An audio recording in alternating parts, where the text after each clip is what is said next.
सोचो जरा, अगर एक दिन तुम सडनली किसी स्ट्रेंजर के बॉडी में जग जाओ और वो बंदा अभी अभी अपनी जिंदगी खत्म कर चुका हो, तो पहला रिएक्शन क्या होगा?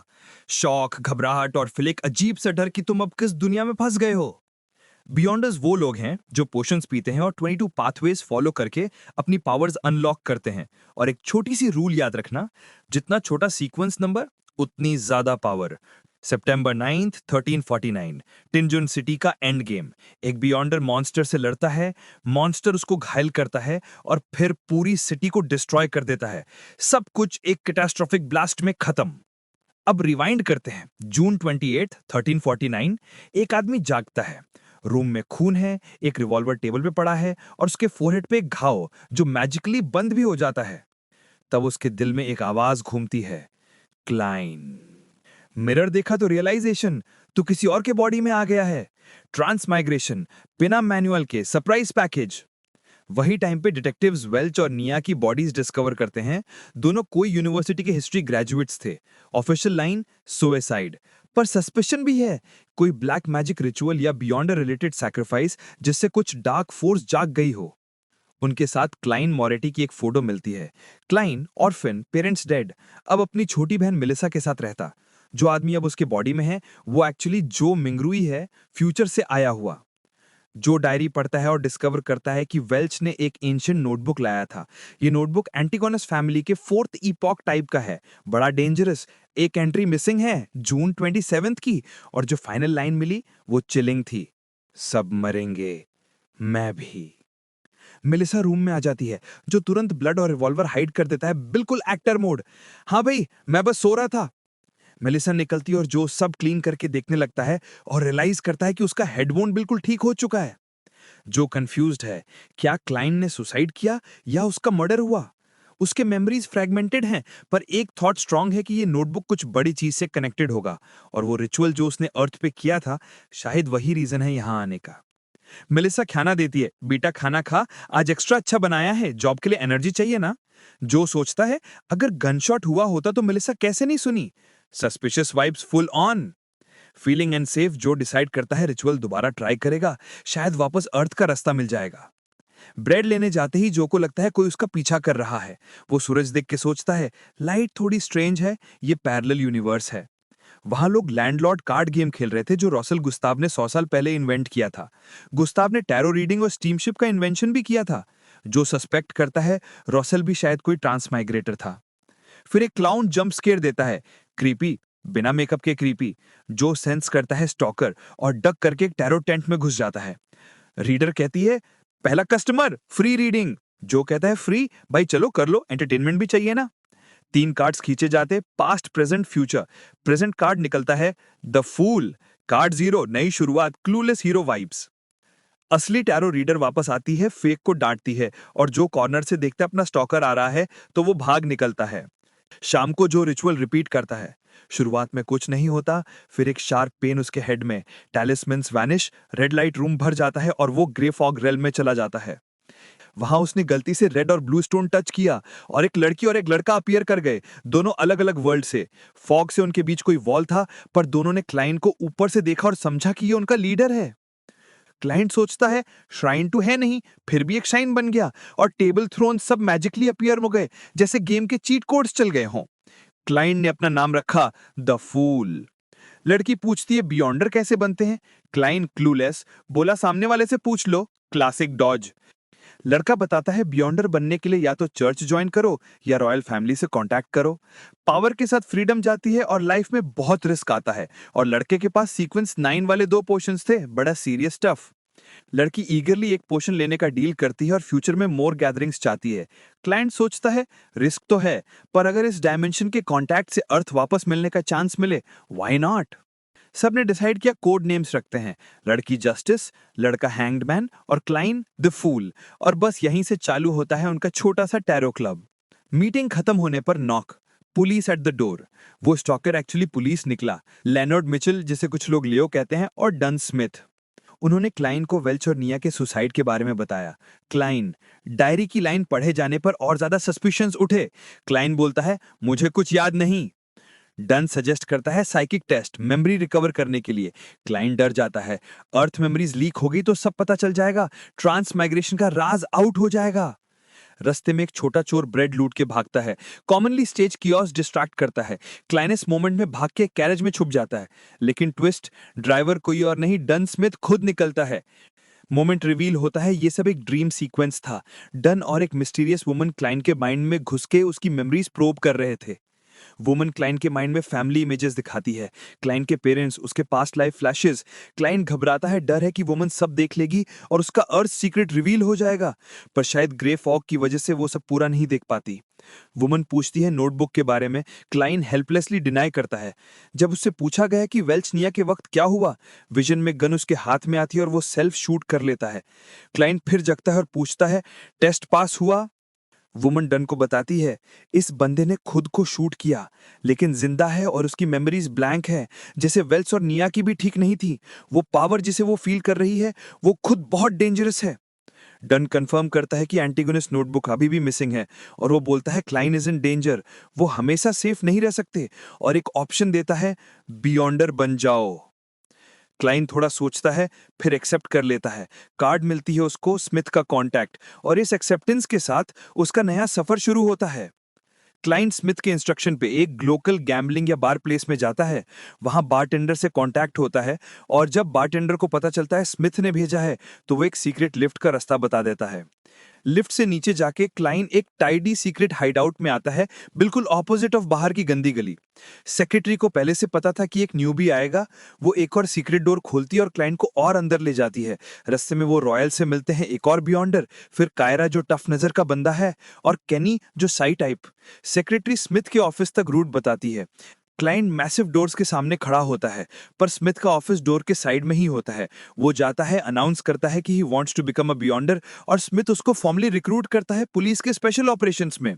स्मिथ पहले फॉर्मेलिटी साइड पे रख के एक कैंडल देता है और फॉलो करने को कहता है। फिर उनको एक ग्रेवयार्ड दिखाता है, उन बियॉन्डर्स के ग्रेव्स जो कंट्रोल खो बैठे और मर गए।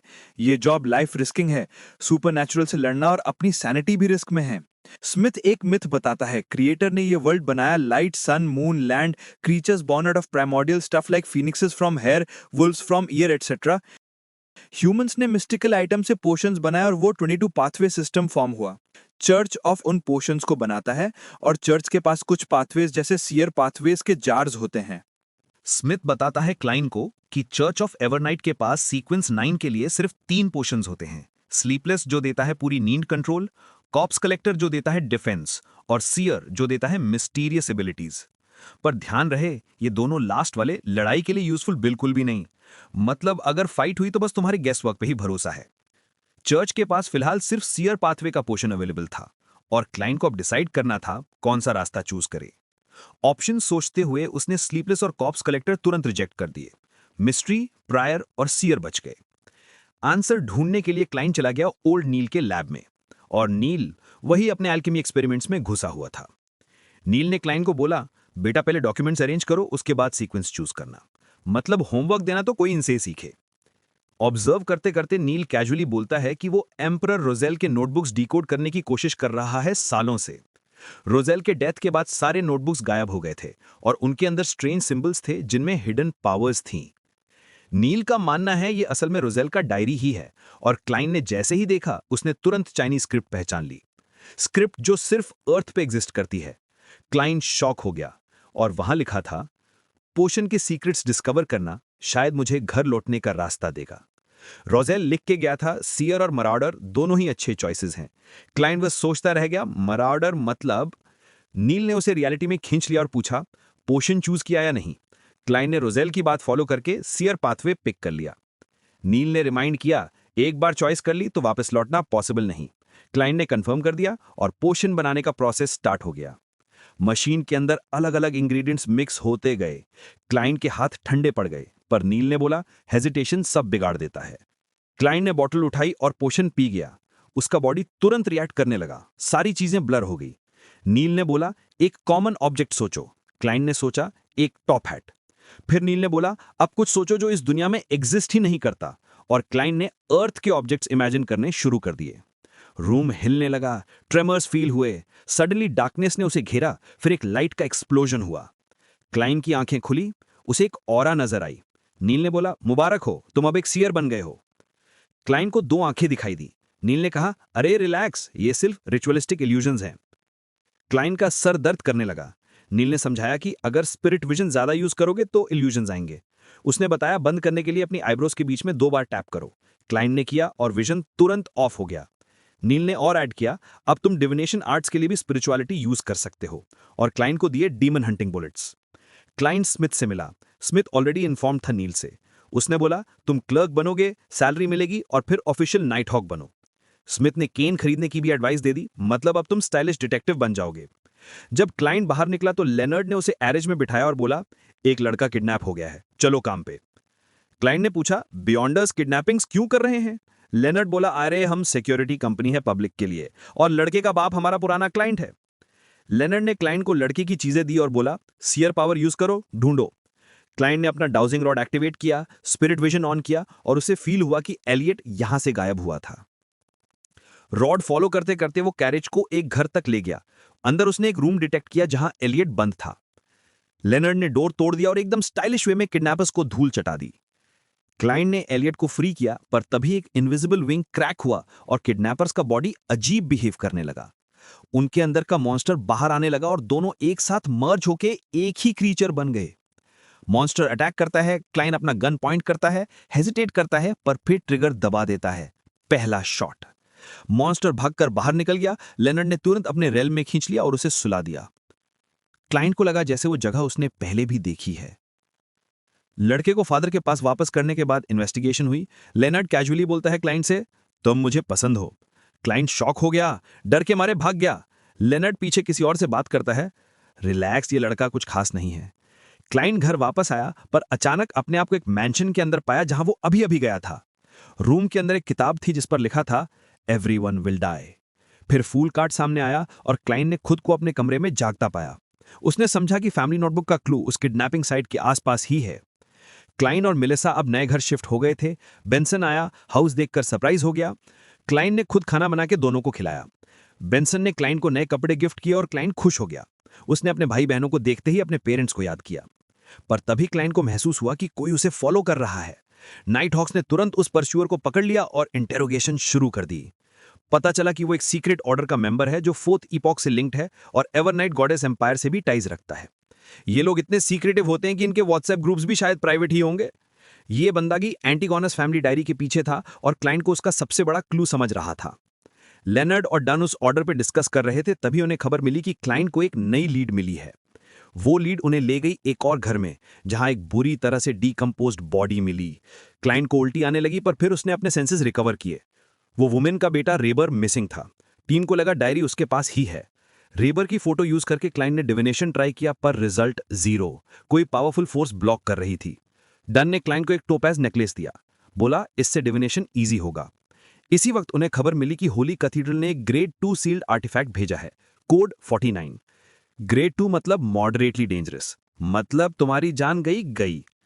टीम में नए मेंबर्स इंट्रोड्यूस हुए, Harrison sequence 8 grave digger, aura sequence 8 grave digger और Dale Simon sequence 7 spirit medium. Harrison को लगा क्लाइंट जैसे सीक्वेंस 9 सीयर सिर्फ बर्डन है। डन ने बोला, चुप हो जाओ, लड़का काम आएगा। ऑपरेशन रूम में सब ने रिचुअल परफॉर्म किया, हाथ हिला हिला के। क्लाइंट ने सोचा ये डांस प्रैक्टिस चल रही है क्या। फिर कंटेनर खुला और अंदर से एक क्लाउन पपेट निकला। क्लाइंट ने पहले सोचा ये तो क्यूट है, पर फिर वो फ्रीज हो गया जब पपेट ने हिलना बंद कर दिया। लेनर्ड ने पपेट को टैप किया और एक्सप्लेन किया कि अगर तुम 5 मीटर रेंज में हो और रुक गए तो तुम वुडन पपेट बन जाओगे। पपेट ने सबको सर्कल किया और क्लाइंट के आसपास ज्यादा घूमा क्योंकि उसका डायरी से कनेक्शन सबसे स्ट्रांग था। रेबर का कोट गिरता है और कोड 49 फाइनली एक डायरेक्शन पॉइंट करता है। सब लोग एक और रिचुअल करते हैं। क्लाइंट सोचता है, यार ये लोग कितने क्रिंज लगते हैं, हैंड्स हिला के क्या कर रहे हैं। कैरेज से वो सब एक हाउस के पास पहुंचते हैं। अंदर किसी की चैंटिंग चल रही होती है और चैंटिंग में एंटीगोनस फैमिली का जिक्र होता है और सामने रेबर डायरी लिटरली खा रहा होता है और ये कंफर्म हो जाता है कि वो एंटीगोनस फैमिली का ही डिसेंडेंट है। तभी क्लाउन फ्रॉम एपिसोड 1 अपीयर होता है। थोड़ा लेट, पर अब उसे लगता है कि अब वो सब पलट देगा। नाइट हॉक्स कैरेट से बाहर निकलते हैं, कोड 49 हाथ में लेकर। क्लाइन अपना टोपाज नेकलेस यूज करके डिविनेशन करता है और रिजल्ट क्लियर होता है। अंदर जाना मतलब मौत को बुलाना। जब वो घर एंटर करने ही वाले होते हैं तभी डोर अपने आप खुल जाता है और एक क्रिम्सन ऑमिनस ऑरा बाहर निकलता है जो हॉर्सेस को डरा देता है। सब लोग तुरंत अपने वेपन्स निकाल लेते हैं और फिर वॉल्स तोड़ के एक ग्रोटेस्क मॉन्स्टर ब्लास्ट करता हुआ बाहर निकलता है, सीधा 49 की तरफ चार्ज करता है। डन क्लाइन को 2 स्लम्बर चार्म्स देता है। बाकी सब लोग मिडनाइट पोएम चैंट करते हैं ताकि उस क्रीचर को रिस्ट्रेन कर सके, लेकिन उसकी पावर इतनी ज्यादा होती है कि वो सबको ओवरवेल्म कर देता है। डन रियलाइज करता है कि ये एक बियॉन्डर नहीं बल्कि एक डाइंग स्पिरिट है जो नोटबुक की वजह से और भी ज्यादा पावरफुल हो गया है। डन अपना पावर यूज करके क्रीचर को 3 सेकंड के लिए बाइंड करता है ताकि सिमोन अटैक कर सके। बस तभी नोटबुक इमेंस पावर रिलीज करता है और लाल वेन्स हर जगह शूट आउट करने लगती हैं। एक वेन सीधा डन को लगती है और सीन और भी ब्रूटर बन जाता है। भोरजा 49 को प्रोटेक्ट करता है और अपना सैंडमैन स्किल यूज करता है, लेकिन अटैक्स रुकते ही नहीं। डन के दिल तक एक वेन घुस जाता है, पर फिर भी वो चैंट करता रहता है। क्रीचर के स्क्रीम्स एटमॉस्फेयर हिला देते हैं, लेकिन क्लाइन के लिए ये सब कुछ ग्रे फॉग जितना स्केरी नहीं लगता। क्लाइन दोनों चार्म्स एक साथ यूज करता है और क्रीचर तुरंत स्लंबर में चला जाता है। उस मोमेंट का फायदा उठा के सिमोन एक मैसिव ब्लास्ट से उसे डिसमेंबर कर देती है। क्रीचर फाइनली मर जाता है। डन तुरंत फॉलन सिमोन को पोशन देता है ताकि वो रिकवर कर सके। क्लाइन डायरी के करीब आता है और फिर से वो हॉन्टिंग आवाज सुनाई देती है, हॉर्नेसेस। तभी क्लाउन अटैक करता है, लेकिन ये एक इल्यूजन निकलता है। नाइट हॉक्स तक क्लाइन पर हमला करते नजर आते हैं और वो बस बचने की कोशिश करता है। क्लाइन रियलाइज करता है कि ये वही क्लाउन है जो सर्कस में मिला था। सबको लगता है क्लाउन कम से कम सीक्वेंस 7 बियॉन्डर होगा, वरना ये एबिलिटीज पॉसिबल ही नहीं। भोरजा और आयर उसे 49 से दूर रखने की कोशिश करते हैं। लेनर्ड भी फाइट करता है, लेकिन क्लाउन उन सब के लिए टू फास्ट और टू स्ट्रांग होता है। क्लाइन 2 गोली चलाता है, एक क्लाउन के शोल्डर में और एक स्टमक में, लेकिन क्लाउन अपना डैमेज ट्रांसफर यूज करके वुंड को लेफ्ट हैंड में शिफ्ट कर देता है। क्लाउन पावरफुल बाइंडिंग्स यूज करता है। क्लाइन ऑलमोस्ट उसके जाल में फंस जाता है, फिर पेपर सब्स्टिट्यूशन से एस्केप कर जाता है। ये बंदा अटैक और एस्केप का मास्टर है। वो स्नैप करता है और कोड 49 का सील तोड़ देता है। अब 5 मीटर रेडियस में जितने लोग हैं सब उसके कंट्रोल में चले जाते हैं। क्लाउन दूर से खुश खुश देखता है, लेकिन क्लाइन रियलाइज करता है कि क्लाउन सिर्फ बॉडी कंट्रोल कर रहा है, माइंड नहीं। वो सेलेस्टियल वर्दी को प्रेज करता है और अपनी ग्रे फॉग डोमेन में चला जाता है। क्लाइन समझता है कि इल्यूजन में रहना डेंजरस होता, इसलिए एस्केप ही बेस्ट ऑप्शन था। अपने थ्रोन पे बैठ के वो टोपैज नेकलेस यूज करके डिविनेशन करता है और कंफर्म करता है कि रियल वर्ल्ड में वापस जाना सेफ है। वापस आके वो नोटिस करता है कि अब वो मूव कर सकता है। तभी एक हैट रोल करके उसके पास आती है और उससे एक रैबिट निकलता है जो बोलता है। रैबिट कहता है, मैं एक सियर हूं, डायरी मुझे दे दो और मैं तुम्हारी हेल्प करूंगा। क्लाइन शॉक में और समझता है कि ये क्लाउन की इल्यूजन है। क्लाउन सोचता है कि क्लाइन सीक्वेंस 8 सियर है क्योंकि ग्रे फॉग उसके डिविनेशन को डिसरप्ट कर रहा था। क्लाउन उसे सीक्वेंस 8 के आंसर्स ऑफर करता है। क्लाइन कंफ्यूज हो जाता है, ये सब सच है या इल्यूजन। लेनर्ड भी वहां होता है, इमोबाइल प्रिटेंड कर रहा होता है, देखने के लिए क्लाइन क्या करेगा। क्लाउन सीक्वेंस 8 के बारे में कुछ बोलता है जो ब्लर हो जाता है और फिर स्वॉर्ड निकाल के अटैक करने आता है। क्लाइन तुरंत उसे खींचता है और फायर कर देता है। जैसे ही क्लाउन 5 मीटर रेडियस में आता है वो खुद भी पपेट के कंट्रोल में आ जाता है। क्लाइन 2 और शॉट फायर करता है और फाइनली इल्यूजन ब्रेक हो जाता है। क्लाउन कोलैप्स करता है, हॉर्नेसेस हॉर्नेसेस बोलते हुए अपनी मौत एक्सेप्ट करता है। क्लाइन 49 का बॉक्स बंद करता है, डायरी उठाता है और सबको फ्री कर देता है। लेनर्ड क्लाइन को एक कॉम्प्लीमेंट देता है, दुनिया में बहुत लोग तुम्हारी तरह स्पेशल हैं। क्लाइन सोचता है, भाई तू नार्सिसिस्ट है। आइटम 49 फिर से सील कर दिया जाता है। डन क्लाइन को कहता है, नोटबुक के बारे में क्यूरियस मत होना जब तक कैथेड्रल से वापस ना आए। डन क्लाइन की तारीफ करता है और कहता है, अब तुम परमानेंट नाइट हॉक बन सकते हो। वो नोटबुक लोगों को लूज कंट्रोल करवा देती है। क्लाइन क्लाउन का डेड बॉडी देखता है और दुख फील करता है। डन कहता है, उसे मारना औरों को बचाना था। क्लाइन रिवील करता है कि क्लाउन ने बताया था सीक्वेंस 8 पोशन का नाम ही क्लाउन है। बाहर भोरजा और आया डिस्कस करते हैं कि क्लाइन एक सीक्वेंस 9 होके भी कितना स्ट्रांग है। वो पूछते हैं उसने उन्हें कैसे बचाया और सीक्वेंस 7 को डिफीट किया। क्लाइन झूठ बोलता है कि लेडीज की ब्लेसिंग थी और क्लाउन भूल गया कि उसका कंट्रोल उस पर नहीं था। वो दोनों सेटिस्फाई लगते हैं। लेनर्ड अंदर ही अंदर हंसता है क्योंकि उसे पता है कि क्लाइन ने एक शॉट नहीं मल्टीपल शॉट्स लिए थे। क्लाइन एम्बैरेस्ड हो जाता है। उसे रियलाइज होता है कि पोशन उसके बॉडी में धीरे धीरे एब्जॉर्ब हो रहा है। क्लाइन अपने ओल्ड प्रोफेसर एजिक से मिलने जाता है और इंफॉर्मेशन मांगता है। वो एजिक से हॉर्नेसिस और नेशन ऑफ एवरनाइट के बारे में पूछता है। एजिक वर्ड्स पहचानता है पर डिटेल्स नहीं जानता। क्लाइन उसे कहता है अगर कुछ मिले तो इन्फॉर्म करे और एजिक उसके गिफ्ट के लिए थैंक्स बोलता है। क्लाइन कहता है वो एक सिक्योरिटी कंपनी में एंटीक्स हैंडल करता है। एजिक वॉर्न करता है ज्यादा क्यूरियोसिटी तुम्हें डार्कनेस और मिसफॉर्चून में ले जा सकती है, संभल के रहना। क्लाइन चला जाता है और तभी एजिक अपनी असली शक्ल दिखाता है। शैडो से एक स्केलेटन विद रेड आई समन करता है। सीन शिफ्ट होता है एक डार्क चैम्बर में जहां एक ब्रोकन आदमी अपने टेरिफाइंग लॉर्ड ओरेकल को माफी मांग रहा होता है। ओरेकल अपनी पावर से उस आदमी के ही हाथ उसके माउथ में घुसा देता है, उसकी टीथ और फिंगर्स तोड़ देता है।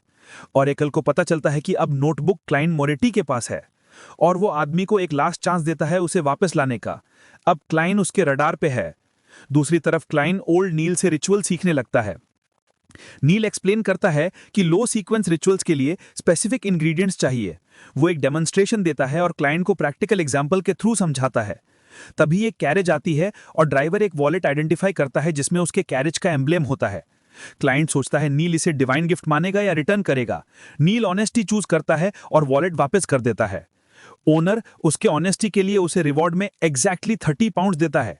ये रिचुअल के इफेक्टिवनेस को प्रूव करता है। नील क्लाइन को रीएश्योर करता है कि जब तक किसी को हार्म ना हो ऐसे रिचुअल सेफ हैं। क्लाइन एम्पायर रॉसेल की डायरी याद करता है जो सिर्फ वही डिसाइफर कर सकता है। डायरी में लिखा था कि बियॉन्डर के लिए पोशन पावर्स प्रॉपर्ली एब्जॉर्ब करने के लिए डाइजेशन और एक्टिंग क्रूशियल हैं। क्लाइन समझता है एक सीयर को अपनी पाथवे एक्ट करनी पड़ती है और ये डिविनेशन क्लब परफेक्ट प्लेस हो सकता है। क्लब के अंदर उसे एक टैरो रीडिंग मिलती है जो वेग हिंट देती है कि उसका डिजायर्ड पाथ अभी एक्सेसिबल नहीं पर पेशेंस से हो जाएगा। वो फी पे करता है और अपनी ऑरा साइट यूज करके कफिंग रीडर के लंग्स को डायग्नोस करता है, डॉक्टर की सलाह देता है। इससे सटली उसके सीयर पावर्स रिवील हो जाते हैं। वो क्लब ज्वाइन करना डिसाइड करता है और एक यंग गर्ल उसे ऑब्जर्व करती है। एक लड़की क्लाइंट को बताती है कि क्लब का टीचर मिस्टर विंसेंट पहले ही प्रेडिक्ट कर चुका था एक पावरफुल सीयर की अराइवल। उसके मिरर डेफिनेशन क्लास में स्टूडेंट्स मिरर्स में घूर के स्पिरिट से करेक्ट करने की कोशिश करते हैं। क्लाइन अपनी ऑरा साइट यूज करता है। विंसेंट का ऑरा तो हेल्दी दिख रहा है लेकिन उसे अंदर से कुछ गड़बड़ महसूस होती है। वो देखता है विंसेंट एक बॉक्स एक रेड हेड लड़की को देता है। जब वो लड़की बाहर जाती है क्लाइन एक अजीब सी फीलिंग फील करता है लेकिन उससे कोइंसिडेंस समझ के इग्नोर कर देता है। बाद में क्लाइन अपने पाथ के बारे में सोचता है, या तो पोशन को डाइजेस्ट करके और एक्टिंग से एडवांस करे या फिर ग्रे मिस्ट की पावर मास्टर करके सीधा घर लौटने का रास्ता ढूंढे। वो रियलाइज करता है कि सिर्फ पोशन एडवांसमेंट पे रिलाई करना बहुत ज्यादा टाइम लेगा। शायद लक एनहांसमेंट रिचुअल को मॉडिफाई करना एक शॉर्टकट हो। तभी नॉक होती है और क्लाइंट तुरंत अपने नोट्स चला देता है। मेलिसा अंदर आती है एक टॉय के साथ खेलते हुए। क्लाइंट रिलैक्स हो जाता है। अपनी फैमिली के साथ रहना उसके लिए एक ब्लेसिंग है। फिर क्लाइन ग्रीफ ऑक डोमेन में एंटर करता है जहां हैंगमैन और जस्टिस वेट कर रहे होते हैं। एनिमेशन बहुत ही इंप्रेसिव लगता है। क्लाइन ऑरा साइट यूज करता है। हैंगमैन का टेरिफाइंग ओशन लाइक ऑरा और जस्टिस का काम सरीन ऑरा उसे क्लियरली दिखते हैं। वो देख पाता है कि दोनों के पीछे कॉन्स्टलेशन जैसे सिंबल्स हैं और अपना भी सिंबल नोटिस करता है। फिर वो उन्हीं बोलने की परमिशन देता है। जस्टिस पहला क्वेश्चन रखती है, एक स्पेक्टेटर को क्या पता होना चाहिए। हैंगमैन समझाता है कि एक स्पेक्टेटर को डिटैच रहना चाहिए और नॉर्मल एटीट्यूड मेंटेन करना चाहिए। क्लाइन इंटरप्ट करता है और एम्फसाइज करता है कि मास्टरी ही काफी नहीं, डाइजेशन और एक्टिंग ही असली रास्ता है। हैंगमैन और जस्टिस दोनों स्टन हो जाते हैं। उन्हें समझ आता है कि ये रेवोल्यूशन कितनी वैल्यूएबल है। जस्टिस दूसरा क्वेश्चन पूछती है, अगर एक एनिमल बियॉन्ड पोशन पी ले तो क्या होता है। एक फ्लैशबैक में दिखाया जाता है कि उसका डॉग गलती से एक पोशन पी गया था। आंसर आता है कि ऐसे एनिमल या तो मर जाते हैं या मॉन्स्टर बन जाते हैं या कभी कभी एक स्पेशल क्रिएचर बन जाते हैं। उसका तीसरा क्वेश्चन टैलेंट के बारे में होता है। क्लाइंट कैजुअली कहता है कि टैलेंट एक्वायर करना सिंपल है। वो ऐड करता है कि वो रोजल की डिफिकल्ट लैंग्वेज पढ़ सकता है और फिर वो प्रेयर लाइंस डिक्टेट करता है, you are the mysterious ruler above the grey mist. Hangman realize करता है कि अगर ये प्रेयर सच में काम करती है तो क्लाइंट को इमेंस पावर मिल जाएगी। रियल वर्ल्ड में क्लाइंट घर लौटता है जहां बेंसन प्रेजेंट है। क्लाइंट सोचता है कि अपनी सीयर आइडेंटिटी मेलिसा और बेंसन को कब रिवील करे। वो अपना टाइम एंजॉय करते हैं और सेलेना की पार्टी की प्रिपरेशन होती है। संडे 15 जुलाई को वो सेलेना के घर पहुंचते हैं। रिवील होता है कि सेलेना वही रेड हेड गर्ल है जिसे विंसेंट ने मिस्टीरियस बॉक्स दिया था। सेलेना की फ्रेंड एलिजाबेथ भी वहां होती है। तीनों लड़कियां एक दूसरे की तारीफें कर रही होती हैं। तभी क्लाइन एक sudden surge of power feel करता है। रियलाइज करता है कि हैंगमैन ने अपना प्रेयर शुरू कर दिया है जो उसकी वेलबींग बूस्ट करता है। पार्टी वाइब्रेंट है, खाना और मजा मस्ती चल रही है। एलिजाबेथ क्लाइन के पास आके कहती है कि उसे पता है क्लाइन एक सीयर है, पर वो प्रॉमिस करती है कि मेलिसा को नहीं बताएगी। मेलिसा मस्ती में बोलती है कि क्लाइन और बेंसन शादी की लड़की ढूंढ रहे होंगे। एलिजाबेथ को देख के वो टीज करती है, लेकिन इमीडिएटली वॉर्न कहती है कि एलिजाबेथ सिर्फ 16 की है। क्लाइन ऑकवर्डली डिसमिस कर देता है। रात होते ही तीनों लड़कियां सेलेना के रूम में जाती हैं। वो बॉक्स ओपन करती हैं जिसमें एक मिरर होता है।